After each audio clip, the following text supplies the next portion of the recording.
Sofa மாடலுங்கிறத Udhayanidhi mention பண்ணிட்டே இருக்காரு. நேத்துமே அதை மென்ஷன் பண்ணியிருக்காரு. சோஃபா மாடல், சோஃபா வாங்கிட்டு போயிட்டாங்க எல்லாரும் அப்படின்னு சொல்லிட்டு. இல்ல, அது காரணம் அவர் என்ன சொல்ல வர்றாருன்னா, எங்க கூட்டணி கட்சிகள்லாம் பணம் கொடுத்தா எங்க வேணா போவாங்க, அவங்கள நாங்க அப்படிதான் புடிச்சு வச்சிருந்தோன்ற மாதிரி தான் சொல்றாரு. இப்ப அப்படியே உல்டாவை போட்டு திமுக தனியா நிக்கணும்னு பேசிட்டு இருக்காங்க. தனியாலாம் நின்னாங்கன்னு வச்சுங்க, டோட்டலா பினிஷ்டுங்க.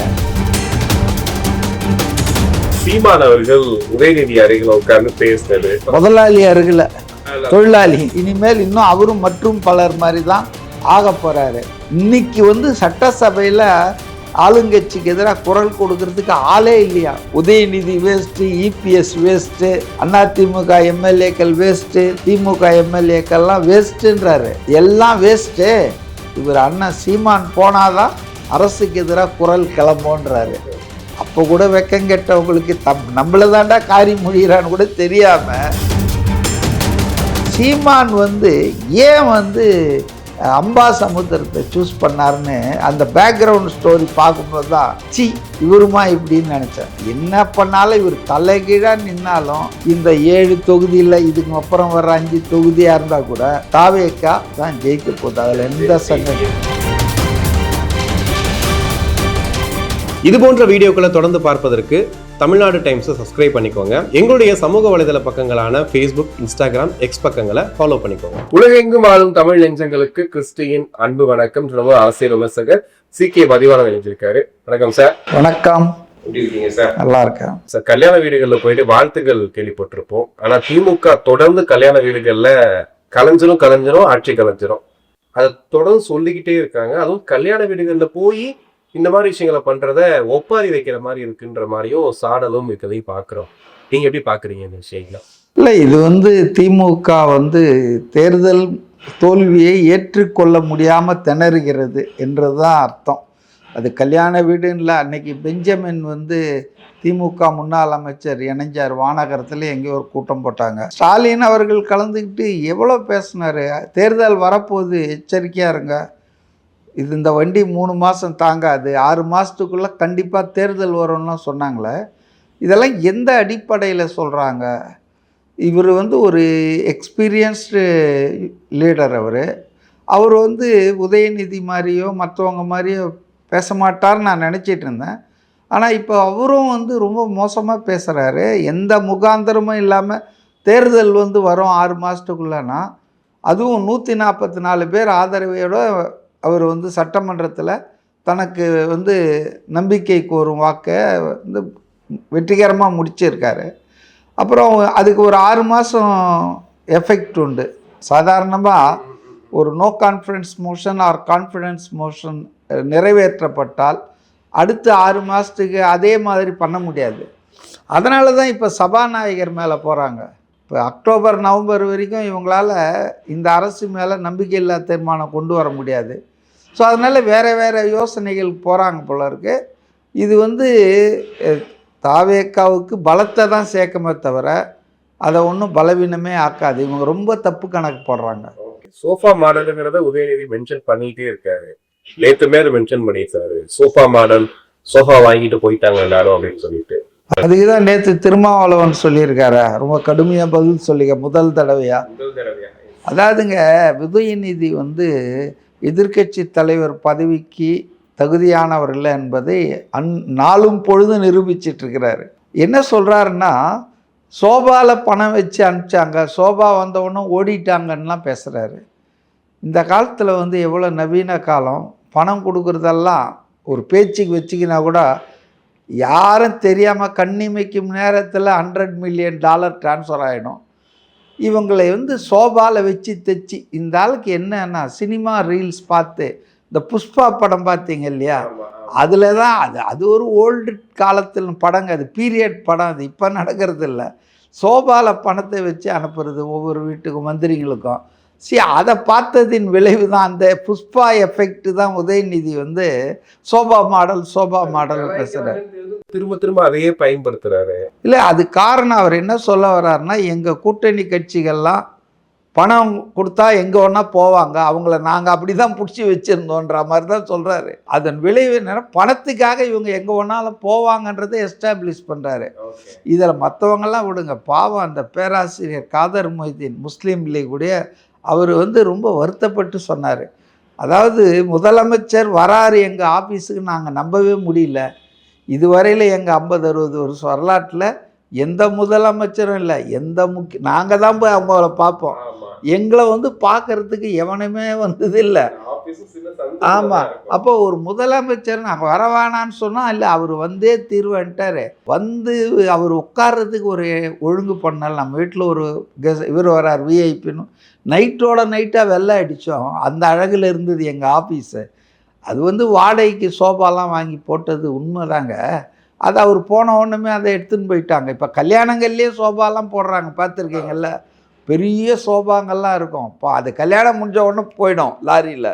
ஸோ அந்த மாதிரி வாடகைக்கு எடுத்த சோஃபா உதயநிதி இந்த மாதிரிலாம் பேசுகிறாரு, ரொம்ப எங்களுக்கு மனசு கஷ்டமாக இருக்குன்னு. அவர் ஒரு சீனியர் அண்டு டீசன்ட் பொலிட்டீஷியன்.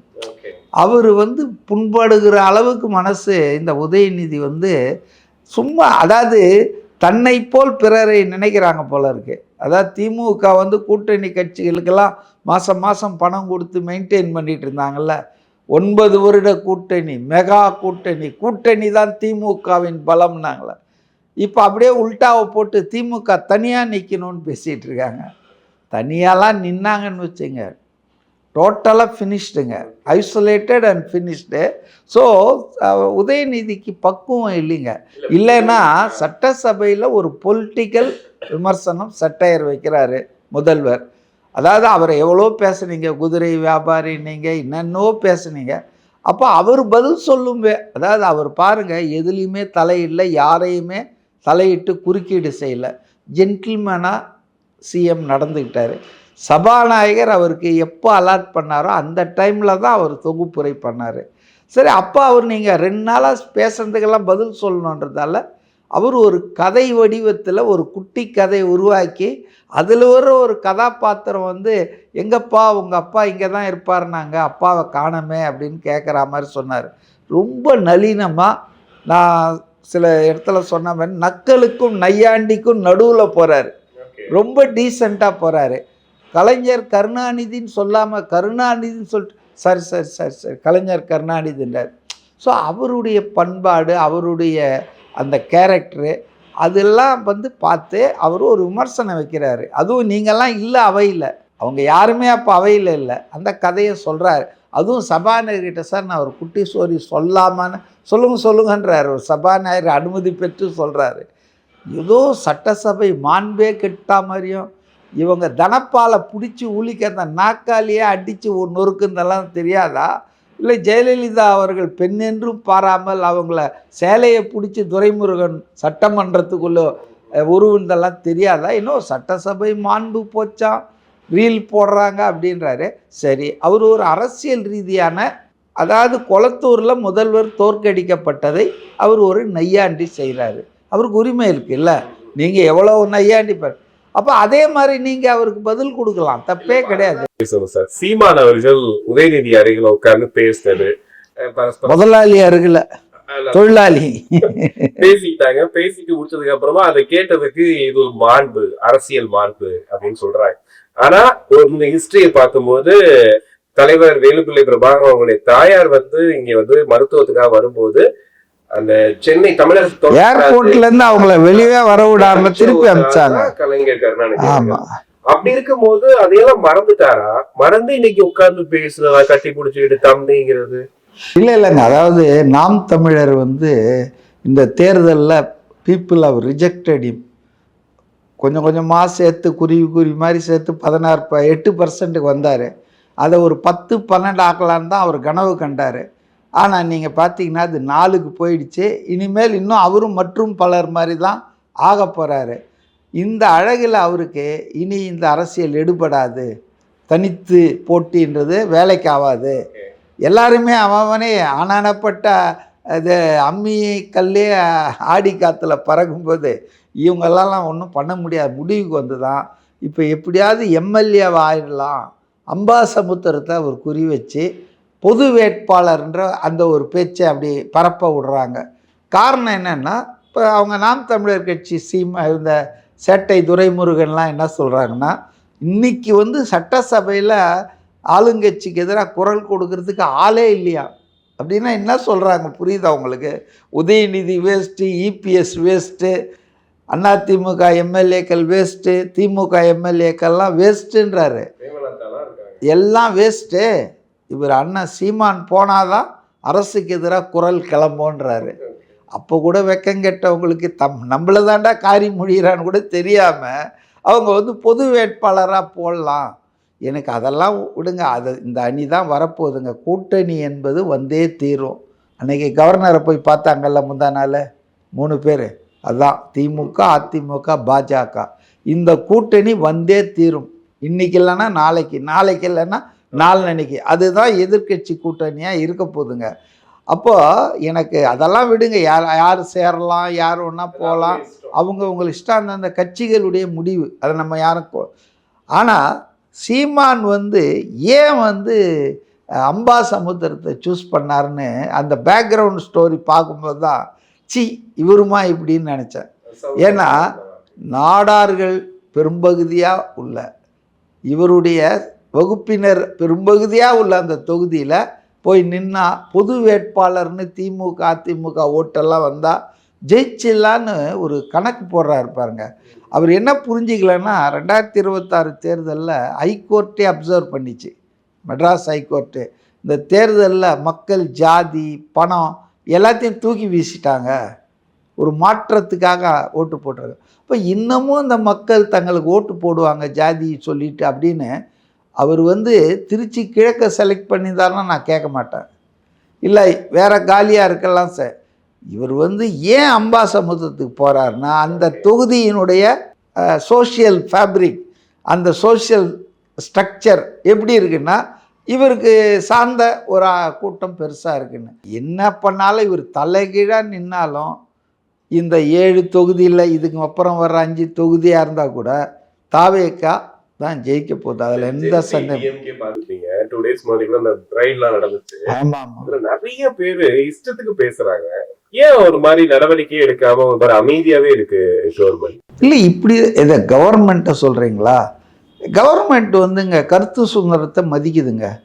அதே நேரத்தில் அவதூறு பண்ணுறது, ஆபாசமாக பெண்களை இழிவுபடுத்தினா இம்மிடியேட்டாக ஆக்ஷன் எடுக்கிறாங்க. இப்போ இந்த முக்தார், திருச்சி சிவா அவெல்லாம் மட்டும் கைது பண்ணாங்க. ஆனால் இப்போ சவுக்கு சங்கரை வெளியே கொண்டு வந்தாங்கல்ல. ஸோ இந்த அரசு வந்து திமுக மாதிரி அரசை விமர்சனம் செய்பவர்கள், குற்றஞ்சாட்டுபவர்கள் அவங்களெல்லாம் எதிர்க்கணும், கருத்தை இது பண்ணக்கூடாது, மீடியாவை அடிமையாக்கணும், அந்த மாதிரி எண்ணெல்லாம் கிடையாதுங்க. அவங்க என்ன பண்ணுறாங்கன்னு சொன்னால், நீ ஜனநாயக நாட்டில் உன் கருத்தை சொல்லிக்கப்பா, தப்பே கிடையாது. ஆனால் அது ஒரு எல்லையை தாண்டும் போது அனிதா ராதாகிருஷ்ணன் ஏன் அவரை இது பண்ணாங்க, ரொம்ப அசிங்கமாக பேசினார். கோர்ட்டே அவர் முன்ஜாமீன் மனுவை தள்ளுபடி பண்ணிச்சில்ல சென்னை உயர்நீதிமன்றம். ஒரு எம்எல்ஏவாக இருக்கிற ஒரு முதலமைச்சரை பற்றி இப்படி தான் பேசுவாரா, அவருக்கெல்லாம் கொடுக்க முடியாது போன்ட்டாங்க. ஸோ அதனால் வந்துங்க ஒரு எல்லை இருக்குங்க. அந்த எல்லையை மீறும்போது ஆட்சியாளர்கள் தலையிடுவாங்க. உடனே அது அரசியல் பழிவாங்குதல், கருத்து சுதந்திரத்தை. உங்கள் ஆட்சியில் கையை உடைச்சிங்க, கஞ்சா கேஸ் போட்டிங்க, குண்டாசே போட்டிங்க. இப்போ அதனால் இன்றைக்கி உடனே அதெல்லாம் ஜனங்க மறந்துட்டு இருப்பாங்கன்னு நினச்சிட்டு எவ்வளோ செலக்டிவாக எத்தனை பேர் அரெஸ்ட் பண்ணியிருக்காங்க. பெண்களை இழிவுபடுத்தினா சகிச்சிக்க மாட்டேதுங்க இந்த அரசு. நானும் பார்த்தேன். இத்தனைக்கும் இந்த முக்தார் திருச்சி சிவா பேசுனது ஒரு பாஜக பெண் நிர்வாகி, முஸ்லீம் லேடி, அதை பற்றி ரொம்ப ஆபாசமாக அருவருக்கத்தக்க அளவு பேசுனாங்கன்றதால் தான் இம்மிடியேட்டாக அவங்க யார், அவங்க என்ன இது, அவங்க என்ன மதம், என்ன ஜாதி, என்ன கட்சிலாம் பார்க்கல. Modesty of the woman is outraged. இது வந்து ரொம்ப தப்புன்னு அதில் தெளிவாக இருக்குது இந்த அரசு. அது யார் பண்ணாலும் அதுக்கு கீழே நீ விமர்சனம் பண்ணிக்கிட்டே போ, அதில் என்ன இருக்குது, அவ்வளோதான். அதுதான் அரசாங்கத்தின் நிலைப்பாடாக இருக்கிறதா நான் பார்க்குறேன். கண்டிப்பாக சார், நிறைய விஷயங்கள் பேசுவோம்.